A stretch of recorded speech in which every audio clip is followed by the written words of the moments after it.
Good evening लोगोफोर नै मोजां दा औ हा मोजां ओमफ्राय जों दा मा खालामनो नागिरदों बेलासिनि साहा लोंनो नागिरदों बेलासिनि चाय लोंनो नागिरदों आरो ना नायनो नामा नोंथांमोन कापसेल' औ जेबो साहा गैया कापसे नायनोब्ला देखायनोसै आं लान्थिसो ओमफ्राय दे जेबो नङालै ने लान्थिद्रायथ' नङा दा औ दे देखायनि मा जानो नागिरदों जों नै दुगुमोना नै सिरि सिरि ओरै दंजोबखायो दुगु दं ब्लेकि दं ओमफ्राय मिमि दं ममि दं बेलाय नै लोगोफोर दाउदै चाय ओमफ्राय थालिरनि चिप्स ओमफ्राय नै बिसोरबो जमनानै दं नै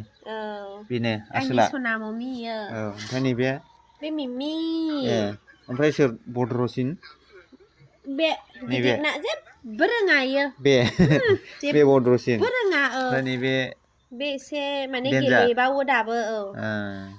ओमफ्राय खाथ्राखा इयो गाखोबायो बे इदि गाखोनो रोङा बे गिदिरनो गाखोनो रोङा ओहो इदि गाखोआबो खावाबो गोसोबा जागोन गोसो गैयाबा जाया ना बेदरबाबो थोनबासो जेबो जायो ने नांजाया